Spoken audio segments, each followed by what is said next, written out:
Eh bien, salut à tous et à toutes, j'espère que vous allez tous très bien. En tout cas, moi ça va. On se retrouve pour un tout nouvel épisode, cette fois-ci sur un jeu qui sort un peu du lot. Donc on reste sur un jeu survie open world, mais cette fois-ci en Battle Royale.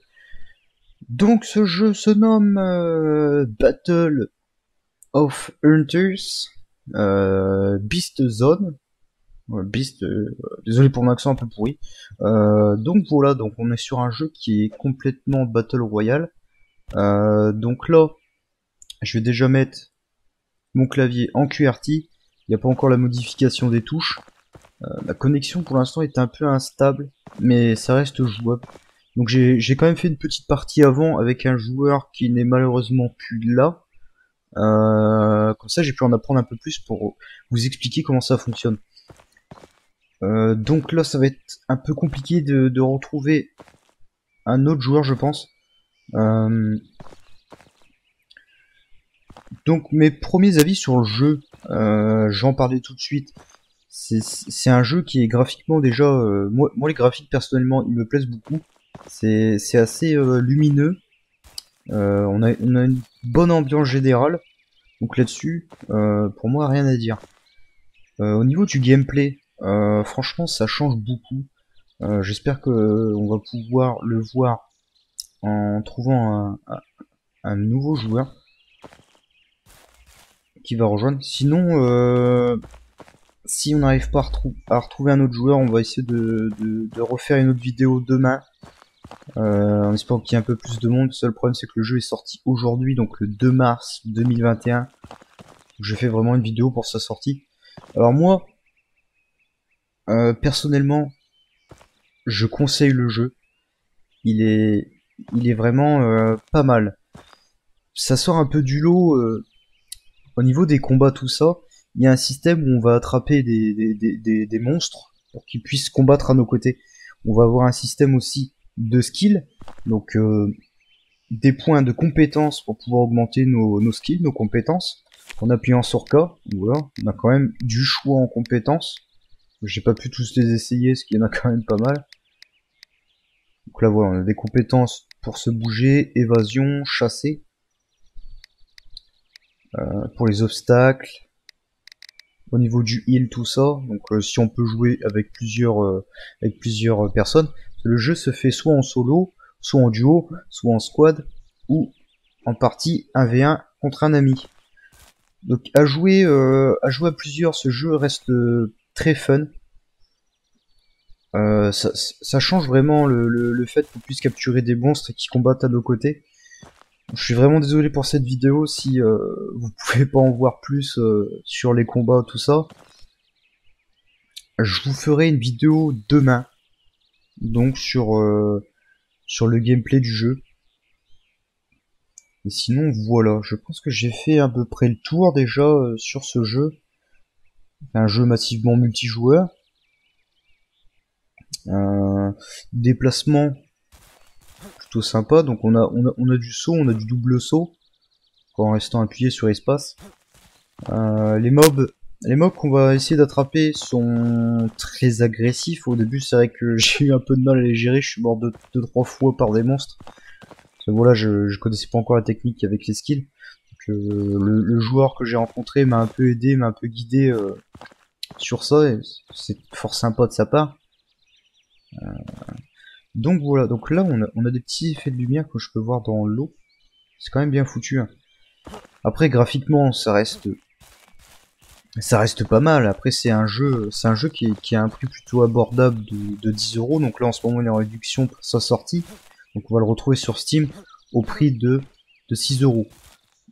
D'habitude il est au prix de 10 €, mais bon, vu qu'il est en réduction, pour moi ça vaut le coup. Ça aurait été mieux qu'il soit gratuit. Pour moi ça reste un jeu gratuit. Mais bon voilà. Après 10 € ça reste encore abordable. Et donc voilà, je pense que j'ai fait le tour cette fois-ci. Donc il va y avoir aussi un système avec des coffres, qu'on va pouvoir fouiller les maisons, les bâtiments, pour y trouver des coffres. Donc là, vu qu'on est en attente de joueurs, la partie forcément n'est pas lancée. Donc là tout est vide. Et sinon, On va pouvoir trouver des coffres, Donc dans les coffres, on va avoir du soin.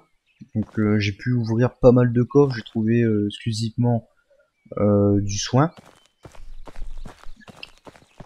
Donc voilà. Donc après au niveau des maisons, tout ça, on va trouver rien d'autre d'important. Donc fouiller les maisons pour avoir du soin, c'est bien, mais c'est vrai que c'est pas non plus super utile. Donc on peut récupérer sa vie avec la touche H, qui va nous permettre de nous asseoir. Et donc là, notre vie va remonter, parce que c'est vrai qu'après un combat contre des monstres, on peut perdre plus ou moins de vie. Après, il est quand même assez simple d'esquiver les coups des mobs. Il faut juste tourner autour et voilà. Donc ça va bien. Donc après, sur la map, on va avoir aussi des mannequins qui vont spawner un peu partout. Donc au début je me suis demandé à quoi ça servait, et puis en fait les mannequins vont nous apporter des points de compétences, et aussi quelques points de passif. Donc des petits boosts qui vont nous rester sur tout le long de la partie, et des points de compétences pour pouvoir améliorer nos compétences. Donc c'est très intéressant à détruire les mannequins. Donc après ils sont quand même assez longs à détruire. C'est quand même mieux avec un monstre. Donc voilà. Alors, je réfléchis si je n'ai pas oublié quelque chose. Je pense qu'on est bon. Je pense que cette fois-ci, j'ai vraiment fait le tour sur ce qu'il y avait à dire sur ce petit jeu de Battle Royale. Je vais aussi vous parler de la map, tiens. Voilà. Pas parler de ça. Donc la map, elle est assez grande, hein, j'avoue qu'elle est plutôt pas mal. Donc est-ce qu'ils vont en sortir après, je sais pas. Est-ce que le jeu va s'améliorer en allant? Ce serait bien qu'il y ait plus de cartes. Donc on a des systèmes de carreaux. Donc vu que c'est un Battle Royale, vous imaginez bien que la carte va rétrécir au bout d'un moment. Donc là, les carreaux qu'on a là, c'est les zones qui vont commencer à être radioactifs, où il y a une sorte de gaz qui va se déposer sur les carreaux. Donc tout un carreau, c'est toute une zone qui va devenir irradiée. Donc là, par exemple, ça peut être un carreau qui va apparaître ici en début de partie, un ici, un ici. Puis après, ça devient assez compliqué pour accéder à certaines zones. Donc ça, c'est vrai que de ce côté-là, l'effet de zone qui rétrécissent est pas terrible. C'est vrai que j'ai vu mieux. C'est bien quand la carte elle rétrécit au fur et à mesure, mais là c'est vrai que le système des carreaux c'est pas top. Donc voilà. Donc surtout si cet épisode très court vous aura plu, n'hésitez pas à lâcher un petit pouce bleu, et si ce n'est pas déjà fait de vous abonner. Et encore une fois je suis désolé de pas vous montrer un gameplay sur une partie. Le problème aujourd'hui, c'est qu'il n'y a vraiment aucun joueur qui est présent sur le jeu, donc demain, je pense que ça va changer.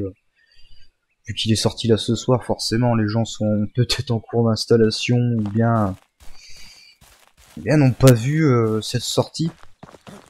Donc demain, je pense qu'il y aura vraiment un peu plus de monde et plus de choses à découvrir. Après, j'ai peut-être pas encore tout vu sur le jeu. Donc, surtout si ça vous intéresse ou quoi de venir jouer, n'hésitez pas à me le mettre en commentaire. Qu'on puisse faire des petites parties. C'est vrai que j'aimerais bien quand même l'essayer un peu plus ce jeu. Moi personnellement il me plaît vraiment beaucoup. Donc voilà, sur ce je vous dis à la prochaine.